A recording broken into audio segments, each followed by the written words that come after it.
Hello and welcome to the Codec Moments Podcast. My name's Andy Brown at Clinical Andy on Twitter, and joining me today, Dr. Matthew Holt. Hello. Also in the naughty corner, I've got two of our lovely co-correspondents. Hello, boys. It's Ali Cornwolf. Hello. And Stuart Cullen. All right. So how is everybody on this fine day? Grand. Wet. Wet? What? It's done nothing but rain for like a week. It's shocking. A little bit too much information there. And just to let you know, we're live on Discord now. So hopefully there's a few people listening. I can see Saintly Stu, Colum, Ali, who's on the call as well. I think Square Freak was in there too. So we're here today to talk about E3. Yay! It's the Hooray. end of E3. Everything has been and gone, and it's about time that we basically summed it up between the four of us. And that's what we're going to do over the next 45 minutes or so. But along the way, for our lovely live listeners, we've got some giveaway stuff. And hopefully they're prizes that they actually want. Yeah, doesn't matter if they don't want them or not, they're free. It doesn't matter if you want them or not, you're having them. Yeah. That's the end of it. And I'm not good, so you're taking them home with you. Yeah. So should we warm things up a little bit then in the Discord and give away our first thing? Yes, let's do that, Ali. Ali, over to you, because you're in charge of Discord again. Yes, I am. Yeah, I've got that punishment again. So the first prize we have is a Forza 7 race suit, which is exclusive to E3. And all I need people in the Discord to do is tell me the name of the track, which is famous in Belgium. Simple as that. Should be pretty easy and pretty quick. There you go. So fastest fingers, what is the name of the racetrack that's famous in Belgium? First one to answer gets a race suit. So just for the benefit of the podcast listeners who aren't able to join us live, Square Freak is asking, what's Forza? It's Italian for race, is it not? Column, I'm going to do the accent. I know it's offensive, but I'm going to do the accent anyway. God. Just saying, Jesus, I haven't a bleeding clue. That's a bit more. That wasn't very Irish there. Yeah. That was a bit off key. Oh, Jesus! told I'm you. a bleeding clue. And yet somehow Ali made it more offensive. Potato. That's the holy triarch there. So much them for do fastest fingers. Not fastest fingers and not much of a warm-up. And Clearly I'm a lot of really racing dreading... fans. I love how Colin writes Ali. That's in the actual thing you walked in. Yeah. Again, for listeners on the podcast, Colin has just said, I love Ali, as in a back passage. So Who doesn't? Where do you keep your bins? right. Well, there you go. Well, we intended that to be a giveaway for the people on Discord. Nobody seems to know what the racetrack is. So if you're listening to the podcast, and you can tweet at Codec Moments and tell us what is the name of the famous Belgian racecourse, and you might just win. You'll win a Forza 7 motorsport race suit. So just send us it. The first person to do it wins. Shall we move on? Yeah, so the warm-up hasn't worked, and all right, fair enough. We get the point, actually. It is a pretty specialist prize. You've got to have an Xbox, you're going to have Forza Motorsport 7. But we do have better prizes than that. I'm not saying that one's a bad prize. And our main prize is actually a full-price recent game as well on the Xbox One. We'll tell you what it is later on. But what we want you to think about on Discord right at the moment is that we're talking about all things E3. E3 has 3 words. That's why it's called E3. And we want you, over the course of this show, to sum up E3 from this year in 3 words. Best 3 words summary at the end will get the prize. So there you go. Tell us your E3 in 3, and we'll pick the best one and give them a full game at the end of the podcast. Yes, a full game, genuine full retail. Well, say retail release. It will be a download code, but yes, it is a full game. So what did you think of E3 this year, Matthew? You know what? A bit wet, if I'm honest, and that's not just the UK.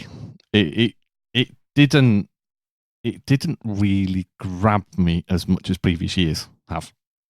I liked a lot of the announcements. I liked the future-facing stuff. I think we've got a lot to be excited about, but that's like 2 or 3 years away, and I haven't had the excitement and enthusiasm I have had in previous years. I've got to be honest.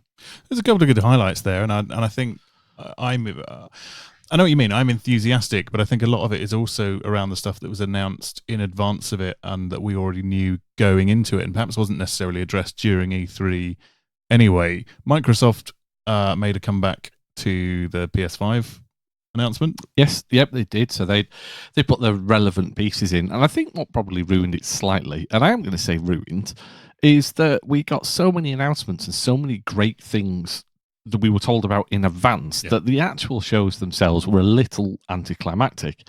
And one thing I had noticed this year more than others, and it was compounded by something I was watching on YouTube from The Escapist this week as well, the vast majority of the press conferences didn't really show gameplay.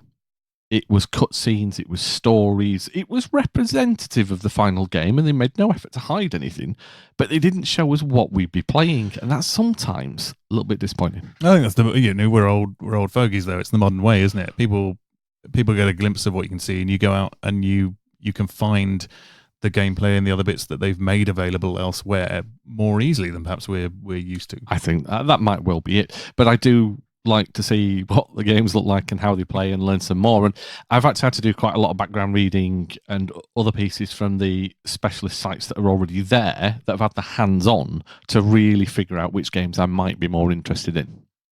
Okay, so we've brought Ali and Stu in today to actually go through some of the press events. Yes, yeah, because we want their take on what they saw and what they think about it. So I think Ali is here now, and what are you going to talk about, Ali? So the first show that I'm going to speak about is the Xbox One. We'll start off with the big guns. There is a little light dusting that we'll go through with Stu for EA, because I know is that officially the first one or the unofficial first? I would have said Stadia was the first, but that's even cheekier. Well, yeah. There's a few people that jumped the gun or did stuff, but Stadia wasn't actually at E3, kind of. They were, but they weren't. Squeeze, anyway. squint. Yeah. So Xbox is the first one we're gonna cover, with that being the one of the big console guys that's there, and they had a raft of games and showings and stuff. But I agree with what Matt said. For me, it feels like a catapult that's been pulled back, but we've not let go yet to fire whatever it is you've put in that harness. A lot of the stuff in a lot of the shows which we'll cover as we're going along is next gen. We're priming for next gen in a big way. Yeah, I love that analogy, by the way. That's a really good way of putting it. Yeah, so we've got all this great stuff in there, but you can't have it yet because, well, you could argue whether your equipment's good enough or not with stuff like the Pro and the X. But, it is what it is. So we saw more of Star Wars Jedi Fallen Order, which was pretty much a cut-down version of what was on the EA show. It looks good, though. I'll give it that. It does look very good, yeah. Apparently a few people are kicking off on social media about the fact that you can't dismember people, but it's Disney. You've never really seen too much of that. There has been some, mainly animals that have been dismembered, but this took a really dark turn, didn't it? No, it's just something, because I think you could do it on the Jedi Knight games. I think you could sever limbs. There's no blood. In fairness, it's not the be all and end all of a Jedi game, is it? Is the argument that to get precise here? But when you strike somebody with a lightsaber, does it not cauterize the wound, so there wouldn't be any blood? That's an overall riding thing, isn't it? At the end of the day, dismemberment is academic. As long as you can kill all the younglings, I'm in.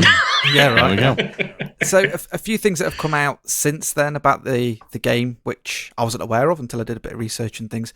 So it is completely single player. It is a story that's part of canon, so it does follow, within the legacy and whatnot. It is free roaming, if you like. You can jump in your ship and go to all the different planets that you've discovered and kind of go and where you want and do what you want. However, your actions, from what I've seen, unless Stu tells me differently in a minute, don't influence the end game. No, so the ending is the ending because it is canon. So this is this guy's story. Yeah, they announced that basically somebody said, "Will you be able to go good or dark?" And the guy basically shot them down and went, "No, we're telling a story here from start to finish." Yeah. And everybody in the audience just went, "Okay." Yeah. So, I think that's a big part of Star Wars games for people, is the ability to thrust their stance upon the character, you know what I mean? But because this is an actual canon character, you're really sitting there for the ride, aren't you? So, So what else then from the Microsoft show? More Gears 5. They didn't show any story mode, which was a conscious decision that they made. They actually showed us some of the escape mode and different bits and bobs that are coming in the new game. And for anybody that didn't see the live show, it's quite nice that the playable demo was actually underneath the stage, and there's a bit that opened up and there was some WWE wrestlers in there ready to do the live stream and whatnot. So that was quite cool. Was that a highlight for you? Wrestlers in the basement. Like you don't normally see stuff like that, do you? Normally you see just people like, oh, we're at a desk, but the fact that it was underneath the stage was just a bit different. And they are one of two that I'm aware of that are doing a Terminator 2 crossover when Doc Fate comes out. Yes, 3 technically. Yeah, I don't know what it's going to be, whether it's just a skin or not. It's going to be the T-1000 and Sarah Connor was going to be a playable character in the game. Right, cool. Which I'm more interested to see how they handle her. Yep. She isn't really a young person anymore. Not anymore, no. We got the release date of September 10th of September, 2019. Yep. And it's going to be on the Game Pass Ultimate, because you'll get the Ultimate Edition with it, which we'll get to shortly. Up next was probably one of the mic drop moments of the show. There's debate on which one of the two was a mic drop moment in different shows. But Cyberpunk 2077 came out, or they did a video, and then Mr. Keanu Reeves, who's now in the game, came out. And he was there chatting about the game because he's now in it. Yeah, it was a lovely little surprise, was that? Yes. I'd argue it wasn't really a mic drop moment. It didn't make everybody go, oh yeah, boom, we just end the show here on that. It was just a really good way of introducing him as a character. Don't know, there were a few excited people in that crowd. There was it, yeah. There was a few, but that's just Americans for you. Yeah, I have to say, the whole whooping and the Bethesda one was probably the worst, for people just screaming at utter nonsense. No, but you fill a room full of your fans, you expect it. 85% of that room would have been press, the other 20 would have been the die-hard and the wool, pure blood fans. Hence why Xbox put all the fans at the front of the stage, all the FanFest winners. Yeah. They're always at the front, so was Ubisoft's always at the front, so that there's a wall of cheers and hurrahs and boo burns. So it was, whilst it was good, and genuinely I'm quite excited that Keanu's in it, because it stands a chance of maybe making it slightly more interesting than The Witcher. But again, hide the gameplay. Yes, there was no gameplay as such, but they did give us a release date. And we're less than a year away from it. Which is that April? Yeah. So, yeah, it's not necessarily 60th, yeah.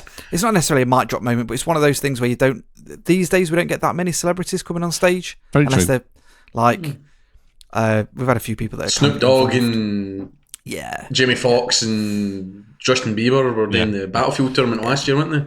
Yeah, well, moving on. We got a little bit of a glimpse of Elden Ring, which is the new game from FromSoft, and George R.R. Martin's involved in that. But we just got a little bit of a trailer and that was it. Yep. So that is, I would say that's 2021, maybe 2022. It's going to be a long way out, depending on if George manages to finish it. Yeah, fair enough. And so just tell me, for my benefit actually, go on then, Microsoft exclusives. You mentioned Gears of War. Yep. Everything else we've talked about, the big highlighty stuff that we're really impressed with is multi-platform. Yes. Because we had quite a bit of debate on this in terms of Microsoft really had to bring something special to get us engaged. So what was it in this show? Psychonauts 2. Good night. Psychonauts 2 was a sign of their stance, but because Psychonauts 2 was going to be a Sony game, and Tim Schafer decided to switch ships. So that's not selling it. Go on, try another one. Well, are we going to put it out the hat, or are we just going to dance through it for a wee bit longer? Because Flight Sim. Get it. Right. That's it. Sold. That's I'll go buy a right PC there. for that one. That's it right there. I needed my flight stick needed use. That's the use right there. Yeah. No, I was quite impressed by that one. I'll give it that. I think Microsoft have been quite clever. If I'm honest, I am a Microsoft fanboy, it is what it is. But I think they have primed themselves. They know where they failed in this gen, regardless if there's the argument whether who won, but Sony definitely had the upper hand. And I think that with all these studios that they've brought, they've just gone, right, let's just drip feed a few more things for this generation and focus on the next one. And that's where all these other studios, I think, are going to come into their own. And we're going to get a lot of games. Maybe not 2020 when the console drops. There'll be a few. But I think it'll be 2021. I think next year will be a slugfest between Sony and Xbox of who can outdo who. Okay. So, thinking away from Microsoft then, who else publisher-wise did you watch? So I've kind of done mine in order. So we've got Bethesda next. Okay. That wasn't quite as wacky as last year. They ate humble pie, but I was personally impressed by the humble pie there. I didn't expect Todd Howard to come out and be so humility about him, about the fact they openly admitted we've messed up, and then to announce that they're putting NPCs back into Fallout, and then to pretend that year one was about you going out the vault and making it livable and stuff, instead of going, yeah guys, we made an absolute mess of this. Yeah, like you say, they went out and they ate that humble pie, and they just kind of went, well, look, we messed up. We thought we could push it somewhere where either the gaming community isn't ready to go, or it just failed, full stop. And this is what we're doing to fix it. Oh, fair enough. That was good. What else? That's was Fallout from 76 for anybody that's not up to that. And there's Nuclear Winter coming, which is their Battle Royale mode. Well, it might entice a few people back in to have a go. Doom Eternal, out November 22nd. Now, looks amazing. I know we're not talking our predictions yet, but I got the date of that wrong, and I'm happy to be wrong with that. I want that now. Yes, yeah. That looks really, really good. And I think it's coming out on... Is that coming out on the Switch as well? Yes. From launch? Yeah, they released the last one on the Switch. It was a bit later, but yeah, good to hear. But yeah, looks amazing. Same as the last one. Ghostwire Tokyo. I'm not too sure what that was, but yeah, that is a good sign of a trailer. It's the follow-up for the guys that did Evil Within. So, and the woman that was on stage doing all the dancing and stuff, she was the lead designer on Okami and also Bayonetta. So she's got pedigree in herself of really working on different projects that were good. So it's kind of like a nice melting pot of talent. But I expect it to be probably what Hawkeye did in the Avengers when they found him in Japan. Because the guy in the trailer looked a lot like Ronan. I don't know. I got a completely different vibe from it. I thought it was one of the more interesting games I wasn't aware of going into the conference. Yeah, had more of a Blade Runner feel, personally. I think it'll maybe try and bridge the gap between, like, you know how Project Zero used to do the thing with the camera and the kind of ghosts and stuff and spectres. There'll be some interesting gameplay around about the spectorial thing. You'll have a special sword or something. Possibly. To fight them. It was a bit Vanilla Sky with everybody despairing and that kind of stuff. Yeah. So, did Bethesda throw us anything that we could be properly excited about?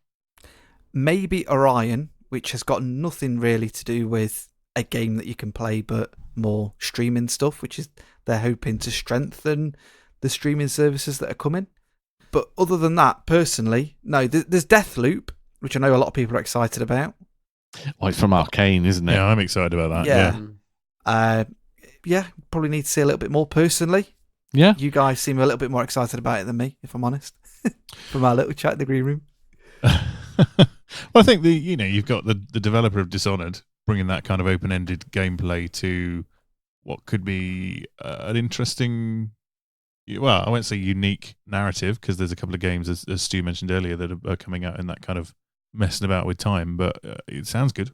Yeah. With simple fact, you can't die. It could be a really fun multiplayer. Because obviously it's about these two assassins that are trapped on an island, and the only way to survive, what happens is once they die, they restart it all over again. So if you think about it, that's perfect for you for open-ended multiplayer, like journey-style multiplayer, where you don't actually know the person you're fighting. And each encounter is a totally different standoff between different players, and when you die, you just get took back to that instance and put in with a brand new character, a brand new player, as the other guy fighting you. Or a multiplayer roguelike. Yeah. Okay. So, more on that would be nice. Okay. Thank you very much, boys. So, where are we now? Are we giving away some more stuff? I think we should head to Discord and give something away, definitely. Yes, why not? So, just a few comments from our lovely listeners that have been listening so far. Colum seems very excited about Jedi Fallen Order. Stu endorses Keanu turning up on stage. I think that's his suggestion for his E3 and 3. Lovely Discord listeners. Hold your E3 and 3 until the end, or it might just blow little Ali's mind. Yes, it will.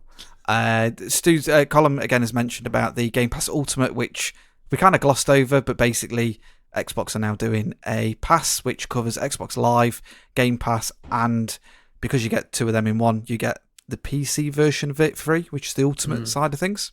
Right. Which is quite nice.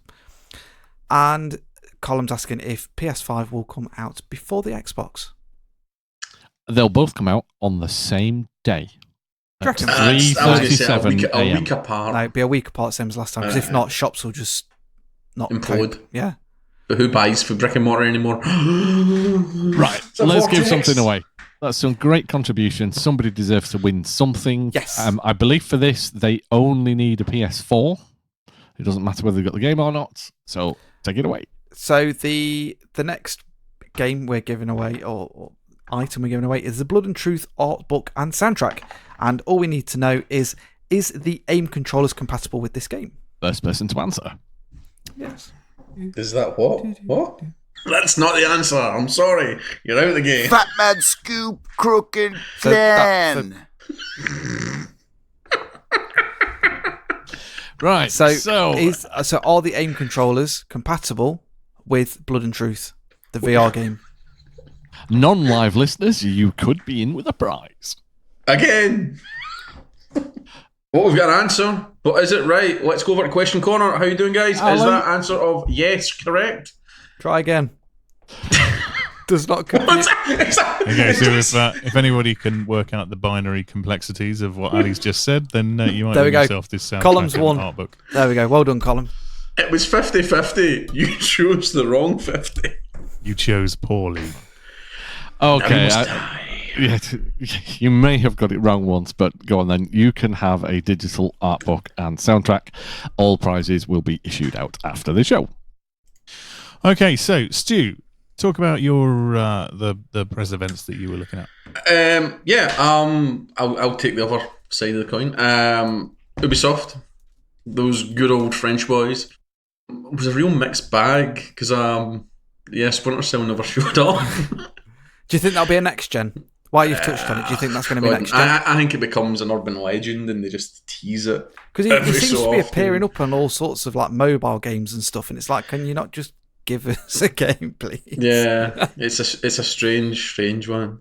But their show was kind of 50% what's happening now with updates to things like For Honor, Rainbow Six. Yep. Yeah. 50%, 25% the future, and the rest the kind of Just Dance and stuff for the world, stuff that nobody really bothers about.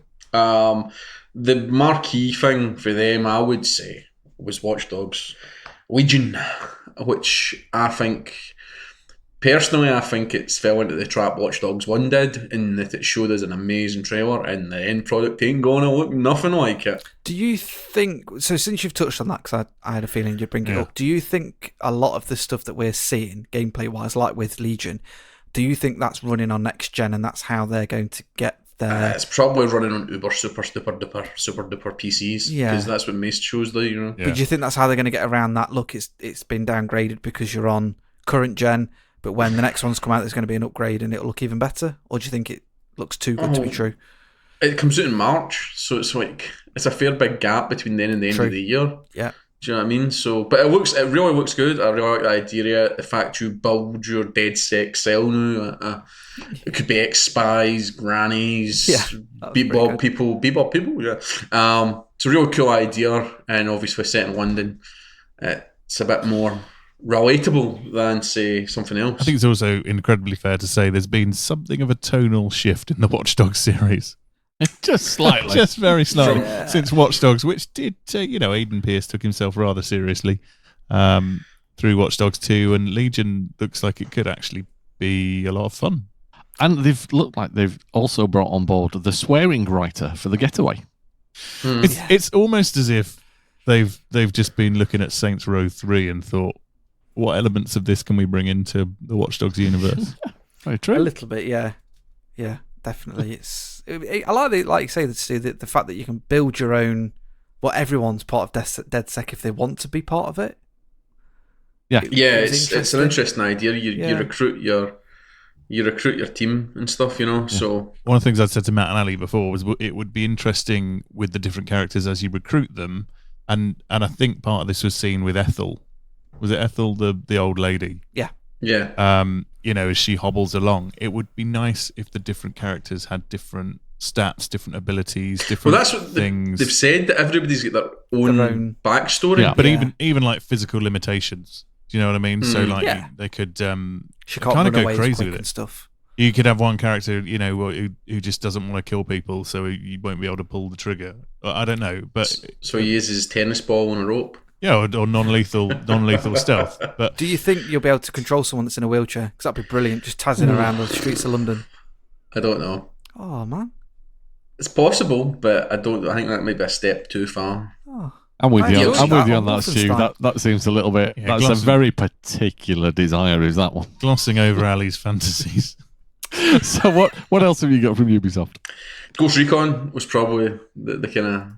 Ghost Recon Breakpoint is kind of this game that there's so much known about, but it's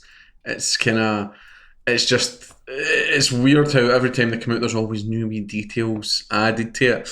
Obviously, big bad guy, the Punisher, come out and talk to us with his dog, who seems to be loving his role.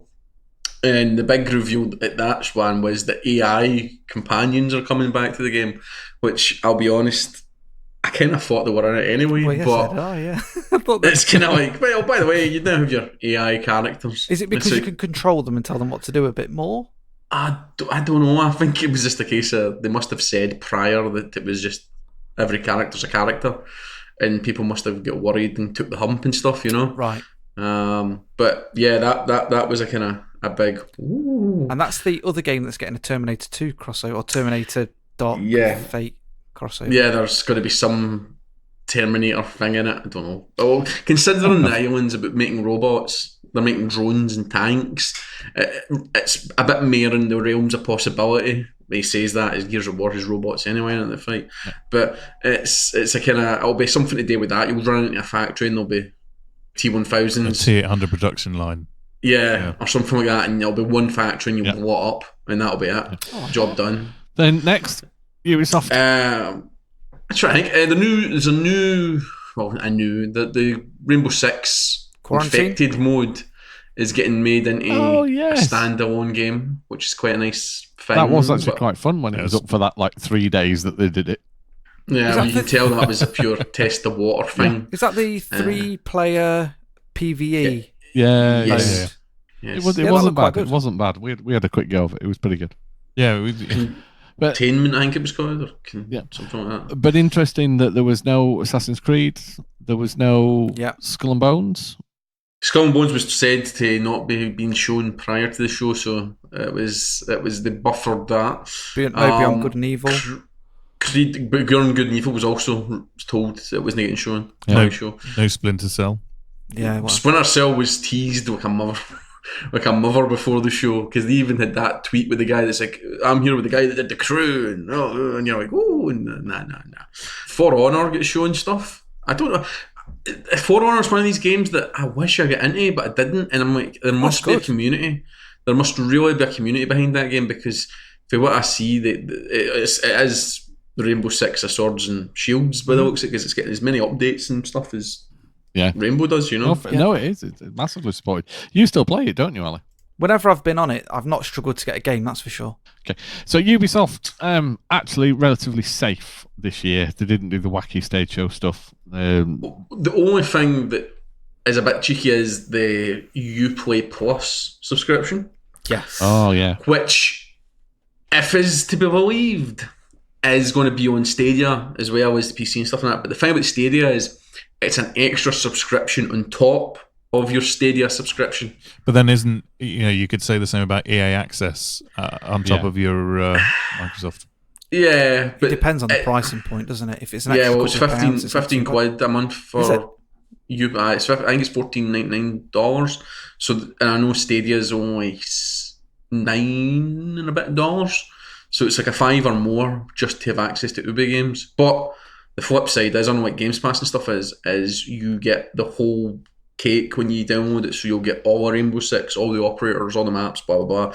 You'll get all Assassin's Creed. Oh, so all the DLC. Yeah, it's the complete package you get. So I'd argue that's maybe worth the money. I suppose it also depends on how new the games they're bringing to it are as well. I think it'll be. I think for what I saw and what they were saying, it's kind of going to be in the same league as Games Pass, the kind of data launch material. So skipping away from Ubisoft, which other publisher caught your eye? Square was good. Square Enix, because I forgot about that. I was going to mention that one and I remembered. Because Square Enix is arguably... That's fine. Or it is, talk about Square. Square has had the most talked about game at the show, which is the Avengers. Oh, okay. I thought you were going to say Final Fantasy VII then. No, well, I thought that as well, but the stats came out today about the traffic and what was, I think it's like 1.6 million conversations were used the Avengers over the E3 weekend. And I think it's all because people get the rug. Well, people are entitled and they think they're entitled. So when people go, we're doing an Avengers game, they all think, it's going to have Robbie Downey Jr. in it, it's going to have Chris Hemsworth, it's going to... Yeah. And what's happened is Crystal Dynamic is basically took the Avengers and done the right thing and done their own take on it, and it's nothing to do with the cinematic universe. And it caused an absolute uproar. Everybody kicked out to the point where when the reveal trailer came out, I went, that's Nolan North as Iron Man, must be. And then after it they went, here's our Avengers, and it was like Nolan North, Troy Baker, all the usual suspects. And you're like, superb, but a lot of people are unhappy with that. So just to put my comic fanboy hat on for a second and play devil's advocate, do you think part of the problem could be that it maybe doesn't have the polish and maybe the love for the source material that something like Spider-Man clearly showed when that was first debuted? I think it's suffering from the issue that they didn't show the gameplay. They stuck. Well, no, they kind of did. See when you watch the trailer, you can see game sections. It was in-game engine, but it wasn't really truly representative. I think they talked an awful lot around it, and I liked what they said. I'm more interested in it now than I was when we talked about it previously, when we thought it was just going to be Destiny with Avengers. I'm more interested now there's a proper single player or multiplayer. You get the choice. And the persistent free content, new areas, new characters they're going to build. It sounds like a really decent idea, but I don't know what it plays like. And I think that's one of the biggest challenges that they've got, that they've shown a cinematic which doesn't have the major celebrities in it that people were expecting. And so they're getting slated, but I don't think it's necessarily looking bad. Going back to Andy's point, though, about the fact that people were okay with Spider-Man, I think the reason why people are a little bit more off with the Marvel people is mainly because Spider-Man has that many iterations on screen that I think as long as it gets the Spider-Man ethos of himself through, they don't care what he looks like. It could be Miles Morales, it could be anybody, because we've had that many iterations of people playing those different characters. And I think the problem is because a lot of people, you say Tony Stark, you say Robert Downey Jr., and a lot of them look like what they look like in the comics and different things. Tony Stark has the weird beard and, different things like that. And I think that's where people can't kind of associate or de-associate themselves from the films and go to the comics, because they look fine to me. They are what they are. That's the thing.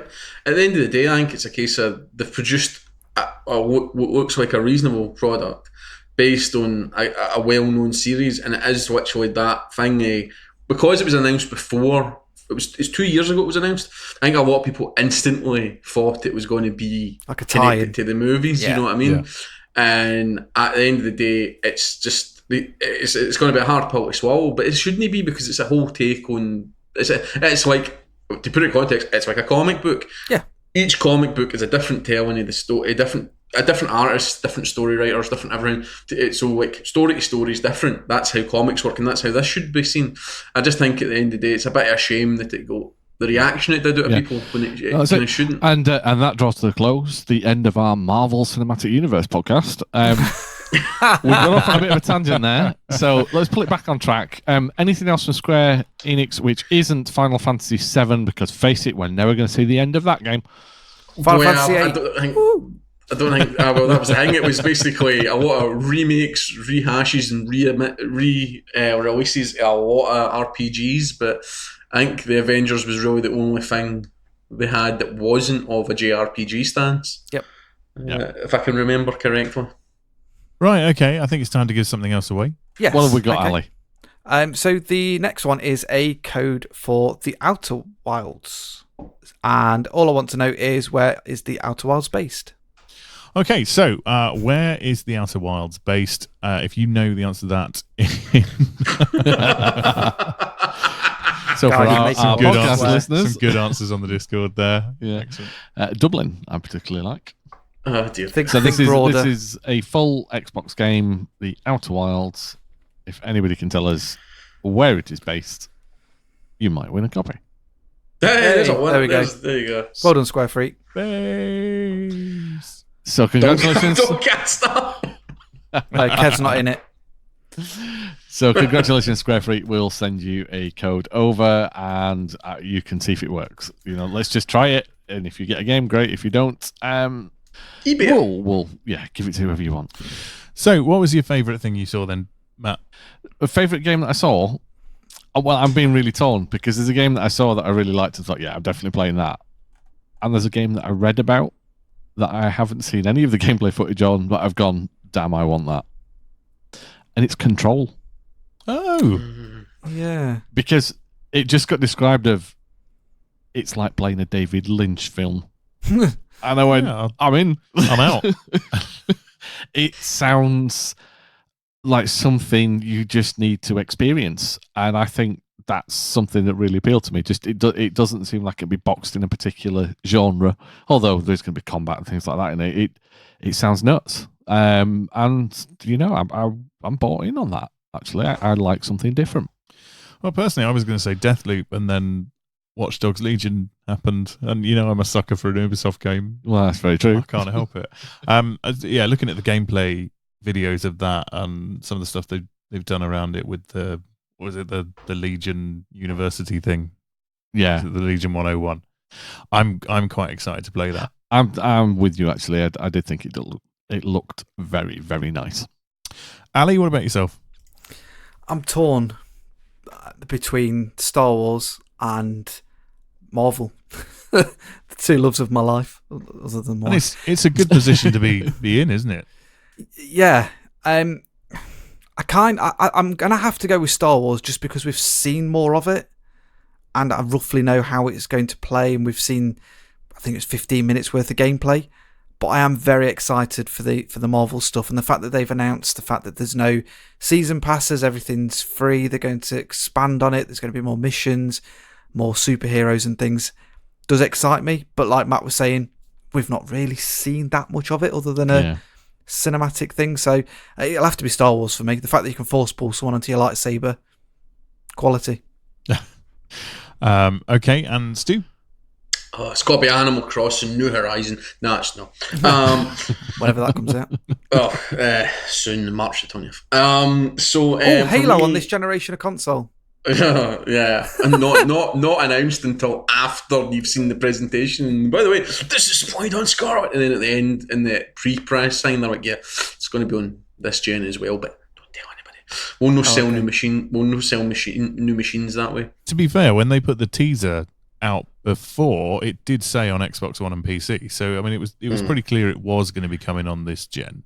But it was the fact that what we saw was running on Scarlet. That's what. I get that totally. But but they had put stuff out before E3 that made it clear it would be on Xbox One. Cheeky. I would probably go with Halo would be my first choice, but I would have went curveball and said the Diablo inspired Darksiders game.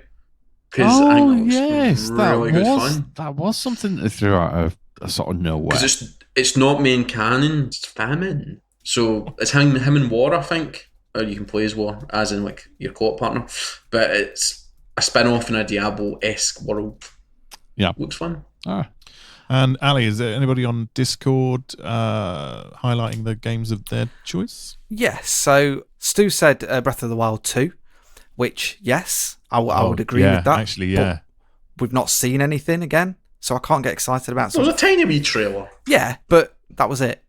There's a lot of speculation that Zelda's going to be a playable character because they've done something with her hair. I seem to remember reading on Twitter, and I was like, Okay. "Oh, okay, yeah, right." Fantastic extrapolation there. Yeah. Stu also said Cadence. I think that is Hyrule. Is that the rhythm action game? Is that That's the Legend of Zelda rhythm action game? the game. If you read the description on the store, you know it's the game you're buying and not the other game. Not the other game. Yeah. For some Colin. unbeknown reason, Colin has said Witcher 3 on the Switch, which, yes, is amazing, but I don't know why he's such a sucker for games that take him 4 years to complete. Well, it's either that or he's buying games that aren't the games that they're meant to be. Well, yeah. If Colin can finish The Witcher 3 in the first month of its release, we'll let him have it as an unfinished business, even though he's already finished it. He also mentioned Luigi's Mansion 3, which, does look good. Luigi. Yep. Square Freak has said Borderlands 3. And Well, yeah, and I do actually want an answer from Square Freak on this one. Has he already downloaded the Borderlands 2 DLC as the prequel piece and played it yet? Because I've downloaded it, but I've not played it. Yeah, that was quite nice. And he's also said Final Fantasy, the MMORPG, Shadowbringers, which is due out later this year, I think. Nice. Cool. I'm going to chuck one more in as well because, I'm sat in front of the mic, so I'm going to be sneaky. Do it. The next Nazi Zombie Army game. Oh, Zombie Army 4. Oh, yes. I just like shooting zombies in slow motion with bullets. We had a lot of fun with Trilogy. We did. Yeah. Fantastic in co-op, and this looks like, well, it's basically going to be the next installment, but in the latest Sniper Elite engine, I'm assuming. Oh, Sniper Elite VR. What's even better? It does that, and that actually uses the aim control. And it does use the aim controller. Yes, it looks very good. I like those. If I can go off script, has anybody got any disappointments? The general lack of gameplay. Well, yeah, I was just going to say, just the event as a whole was a bit of a. I don't know, and I don't know whether you guys will agree on this, but it felt like it might be a little bit of a turning point where the show itself is losing a bit of relevance for news and for new announcements, moving towards the consumer. Yeah. I think that there was a lot of things that weren't shown that could have been, like John Romero's got this gangster game that's coming out that was shown very quickly at one of the shows. Can't remember if it was a PC Gamer one or not. And that game, I've been looking into that post show, and it looks really, really interesting. Do you know what I mean? And stuff like that. So I kind of was hoping for more stuff like that to get a bit more screen time. Having not had the big Sony there, you know what I mean? The big Sony. The biggest thing is the fact that, like I said at the start of the show, is that there's too much stuff geared towards next gen, the next lot of consoles. And I think, although a lot of people have slammed Sony for not going, they've just gone, well, we're focusing on that, so what's the point in being there? Because all they'd have done is pretty much regurgitated a lot of the stuff that Xbox have done. This is coming, an X God of War, blah, blah, blah, blah, blah, blah, blah, blah, blah. But you can't play it till 2020, 2021. But this is what we've got in line for the next generation. Yeah. And I think that's why it's felt a bit flat, because we're, it's going to be an expensive 2020, early 2021. And I think that's where a lot of it's going. Yeah, good point. Anyone on Discord, Ali, with their thoughts on the show? Stu said Empire of Sin. I think that's John Romero's. That's the John Romero game. Oh, okay. And there was another disappointment somewhere. Colin, who said Dungeon Siege 3 Remastered. Oh, not seeing anything about that. I think Colin's made an interesting point actually about saying that he can see all the big boys doing their own directs in the future. The question is how soon are we going to be till Sony does their next one? Do you know what I mean? Because are we going to get a Sony one within the next 2 weeks? It's normally September, October, though, isn't it? I think Sony's been doing these accesses every bi-month. I thought it was like quarterly that they were going to do them, but we'll see. We'll see the Nintendo Direct. I won't be surprised if Microsoft start putting out more information in more timely fashion, because I think they've all realised there's no point waiting until once a year anymore. You can access your consumer base at any time, so why not? Yeah. Well, Microsoft did the ID Xbox video thing, which is really good because it showcases the indie stuff they're working on, So and the Xbox event is in London this year, which would be nice. Yeah. Don't expect a new machine there, but no chance. As long as I can Don't go. imagine it. So I think that fair enough. That sums up our thoughts on E3 this year. None of us are absolutely blown away, but there are things to look forward to, and there's definitely a lot of titles we're going to end up picking up in 12, 18 months' time. However, we actually have a little bit more E3 content to go through, don't we, Mr. Brown? We do, yeah, we do. We thought, in the spirit of the fact there have been a lot of games announced, some of them have flown a bit under the radar, we thought we'd do a little quiz for you boys. Ooh. The quiz is very simple. I'm going to name a title of something, and I need you to tell me if it's a game that was announced at E3 or if it's a Hammer horror film title. Seeing as Ali's here from Film Guff. Yeah, but I thought that don't would do be horror. appropriate. So I also thought it gives us an opportunity to do it a catchy name. So the quiz is called Hammer time. Somebody's got too much time. So should we kick off? Who wants to go first? Mr. Cullen, So you're Stu, going first. you can go first. Okay. Okay, The Damned. The little movie. Yeah, it's a 1963 Hammer horror film. No help from Discord. Ali, Moon 02. Game. No, that's also a Hammer horror film. It's from 1969. Stuart, The Curious Tale of the Stolen Pets. Game. Yeah, it is a VR puzzler from Fast Travel Games. Ali, Captain Kronos. Game. No, it's a Hammer horror film from 1974. So, Stuart, Spaceways. Game. No, unfortunately, that is another Hammer horror film from 1953. Ali, Rollerball Champions. Game. Yeah, it's a brand new free-to-play sports PvP from Ubisoft that looks like the love child of Rocket League and Splatoon, I think, when you give it a Ouch. glance. Yeah. Wow. Because roller derby's hot right now. Is it? Well, yeah, it's in certain circles. Okay, good to know. Let's go with Stuart, Bleeding Edge. That's a game. It is. It's It's Ninja squad-based Theory's new thing. team-based brawler. Yeah. Overwatch killer. Ali, should we go for the last one? Yeah, last Yeah. one. Midnight Ghost Hunt. Film. It's a game. No, it's a game. Yeah, it's basically it looks like Spies versus Mercs set in a spooky mansion. Cool. Sorry, just a second. Can you hear that? It's a film podcast co-host in Doncaster screaming disappointment. Yeah. He's thrown his Hammer horror movies No, at the he wall. won't be in disappointment because he knows I don't do horror, so he'll just be. Was that in the job vacancies of podcast hosts? Movie host. So there you go. That was Hammer time. And I think it was 3 points to Stu and 1 point to Ali. was, So well yeah. done, Stu. You win a Forza 7 E3 race suit. good work. Well done. I can put it with other three that are hanging up in my room right now. So no, that prize is still available to podcast listeners. Raspberries. Okay, right. So where's that leave us, Doctor? It leaves us with the big prize. It does. Mr. Cornwall, will you approach Discord?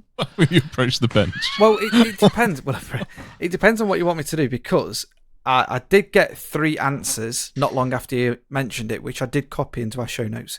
Well, you were going to pick the best one, your most favourite one. That's what you were going to do. I think there's been quite a few since then as well because I've seen one that I really liked, but I don't know. Although there's that danger that anybody who just used a 3-word sentence. yeah, that's Yeah. very true. Or we could just say, starting from now, give us your 3 Right, words. yeah. So yes, the guys on Discord listening to this, you pick your favourite 3-word one that you've put through the course of this show and whack it up there. And do it in the next 20 seconds, and then we will pick a winner.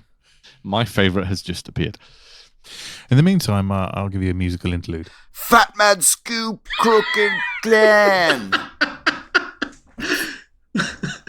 Somebody's just had a seizure. Quick.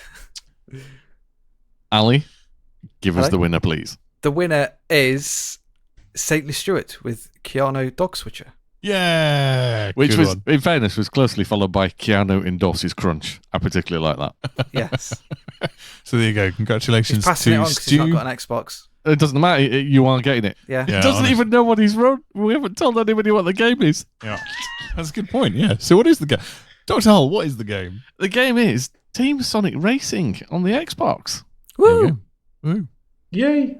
Okay, let's try that on 3 with more enthusiasm. 1, 2, 3. Huzzah! Amazing. I hope that didn't wake my daughter up. So, thank you very much for joining us on this second live adventure this year. Yeah. Our next live adventure, we will confirm or deny later on, but we think it's probably going to be our birthday podcast. Oh, yeah. Yeah, in July, yeah. So we're not too far away from that. We'll figure out some content for that. Maybe it'll be a little bit more There'll be organised. cake. Yeah, we said that last time, so I'm not... I feel we're more organised this time. We pressed record this time. We did, didn't we? The red, big button, red. It is. Yeah. I mean, after last time, that shambles of not pressing record, I went out and found the piece of equipment with the largest record button I could possibly find. So Yeah, we're there's covered. no mistake in that one. Yeah. So yeah, thanks for joining us on Discord and helping out and assisting and making this fun for us. Ali, thank you for curating Discord. It's been good. Yeah, no, it's always a pleasure. Stu, thanks for coming along and giving us your thoughts. We always appreciate that. As always, a joy. Joy and a pleasure. And for the standard podcast listeners, we wish you could have joined us live. But if you can't, you listen to this offline. Just let us know what you think and if you enjoyed the show. And we'll be back in about a week or so. Remember, you can still win that race suit. Yes, Still up for don't grabs. forget the race suit. Yeah, all you have to do is the famous track in Spa. It's not hard. Yeah. I know. Anyway, I'm going to go and chill out my Spa. I'm going to go and buy some supplies at Spa. I'm going to go and buy some spurs from I- the back of my shoes. Oh, no, there's me thinking you were going to go and play with your Spartan. Anyway, See, it's too time obvious. to I'm go. gonna take the easy Thank shots. you, everyone, and good night. Yeah, cheers.